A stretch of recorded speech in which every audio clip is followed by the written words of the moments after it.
Hello everyone, welcome back to our UGC NET English Literature Practice Series. In this series, we are going to cover the entire syllabus unit wise. This is unit 2nd and we have already discussed unit 1st with 5 practice sets and unit 2nd with practice set 1st, 2nd, 3rd and 4th. Pause the video, attend the questions and then check the explanation. Let's begin. The first question is arrange the following poetic works in chronological order of publication. तो यहाँ पे आपने poetic works को उनके publication year के according arrange करना है. First हमारा यहाँ पे दिया गया है work digging. Digging was published in 1966. Second यहाँ पे दिया गया है the fairy queen. The fairy queen was published in 1590. Third हमारा यहाँ पे दिया गया है church going. Church going was published in 1955. And last दिया गया है इन मेमोरियम AHH. तो ये हमारा पब्लिश्ड हुआ था 1850 में. तो इसका हमारा करेक्ट आंसर हो जाएगा ऑप्शन ए, क्योंकि ऑप्शन ए ने इनको एकदम सही सीक्वेंस में जो है अरेंज किया हुआ है, second, fourth, third and first. तो इस क्रोनोलॉजी से जो है ये सारे पब्लिश्ड हुए थे. सेकेंड क्वेश्चन है sprung rhythm is associated with. तो इसमें पूछा जा रहा है कि स्प्रंग रिदम का कॉन्सेप्ट किस पोइट से जुड़ा हुआ है. Option A T.S. Eliot, option B W.B. Yeats, option C Gerard Manley Hopkins, option D John Donne. तो इसका हमारा करेक्ट आंसर है जेरार्ड मैनली हॉपकिंस, यानी कि इसका हमारा करेक्ट आंसर हो जाएगा ऑप्शन सी. थर्ड क्वेश्चन है अ विलानल यूजुअली कंसिस्ट ऑफ. तो इसमें आपसे जो है पोएटिक फॉर्म की लाइन स्ट्रक्चर पूछी गई है. यहाँ पे ऑप्शंस दिए गए हैं 14 लाइन्स, 9 लाइन्स, 24 लाइन्स, 19 लाइन्स. तो इनमें से हमारा करेक्ट आंसर है ऑप्शन डी 19 लाइन्स. तो विलानल में जो है बेसिकली 19 लाइन्स होती हैं. नेक्स्ट क्वेश्चन है who wrote in memoriam AHH. तो इस क्वेश्चन में आपसे पूछा जा रहा है कि इन मेमोरियम AHH जो पोएम है वो किस पोएट ने लिखी हुई है.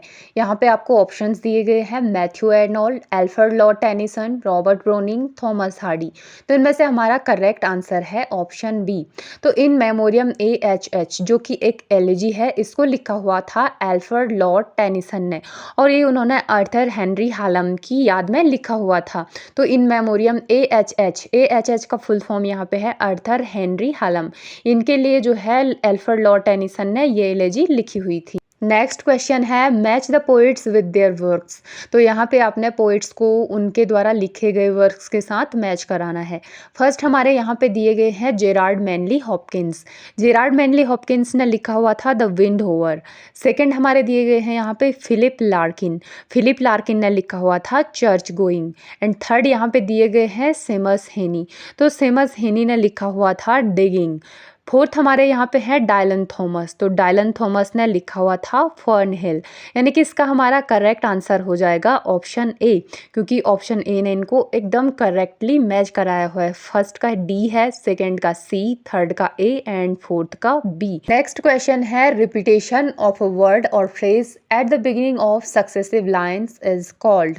तो यहाँ पे आपको ये डेफिनेशन दी गई है और आपसे पूछा जा रहा है कि ये कौन सा पोएटिक डिवाइस होता है. ऑप्शंस दिए गए हैं एंजाममेंट, एनाफोरा, सेजुरा, ऑक्सीमोरन. तो इनमें से हमारा करेक्ट आंसर है ऑप्शन बी एनाफोरा. तो सक्सेसिव लाइंस की शुरुआत में रिपीटेशन जो होती है उसी को बोला जाता है एनाफोरा. नेक्स्ट क्वेश्चन है which poet is strongly associated with the movement poets. तो इसमें जो है आपसे पूछा जा रहा है कि मोमेंट पोएट्स का जो है फेमस पोएट कौन है.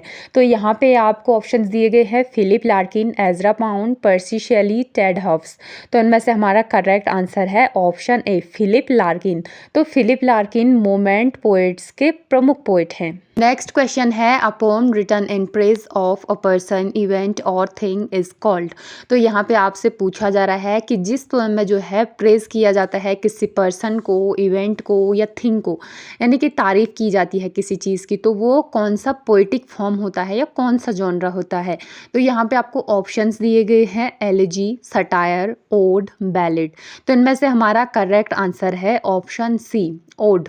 तो प्रेज के लिए जो लिखी गई पोएम होती है उसको बोला जाता है ओड. ओड में हम किसी भी इंसान की, किसी घटना की या किसी चीज़ की जो है तारीफ करते हैं, उसकी प्रशंसा करते हैं. नेक्स्ट क्वेश्चन है don't go gentle into that good night is written by. तो इसमें आपसे जो है पोएट को आइडेंटिफाई करने को बोला जा रहा है कि ये कौन से पोएट ने लिखा हुआ है। तो यहाँ पे आपको ऑप्शंस दिए गए हैं Dylan Thomas, Ted Hughes, W.H. Auden, Seamus Heaney. तो इनमें से हमारा करेक्ट आंसर है ऑप्शन ए डायलन थॉमस। तो ये लाइन जो है डायलन थॉमस ने लिखी हुई है। एंड लास्ट क्वेश्चन है हमारा a pause within a line of poetry is known as. तो यहाँ पे आपसे जो है पोएटिक टेक्निकल टर्म पूछी गई है। तो यहाँ पे ऑप्शन दिए गए हैं सेजुरा, एपिस्ट्रोफी, मेटोनमी, आयरनी। तो इनमें से हमारा करेक्ट आंसर है ऑप्शन ए सेजुरा। तो लाइन के बीच में जो पॉज होता है उसको बोलते हैं सेजुरा। तो फ्रेंड्स हमारे प्रैक्टिस सेट 4 के 10 क्वेश्चन यहाँ पे कंप्लीट होते हैं और आपने खुद को एवेल्यूएट किया होगा कि आपके कितने क्वेश्चन सही थे। इसमें हमने हर एक पैटर्न का क्वेश्चन रखा था। एंड नेक्स्ट वीडियो में हम डिस्कस करेंगे प्रैक्टिस सेट 5 को, जो कि हमारा इंडियन लिटरेचर से होगा और उसके बाद हम 3rd यूनिट को स्टार्ट करेंगे। अगर आप इस सीरीज़ को ऐसे ही कंटिन्यू रखना चाहते हैं तो मेरे चैनल को सब्सक्राइब ज़रूर करना। आज की वीडियो में बस इतना ही और मिलते हैं नेक्स्ट वीडियो में।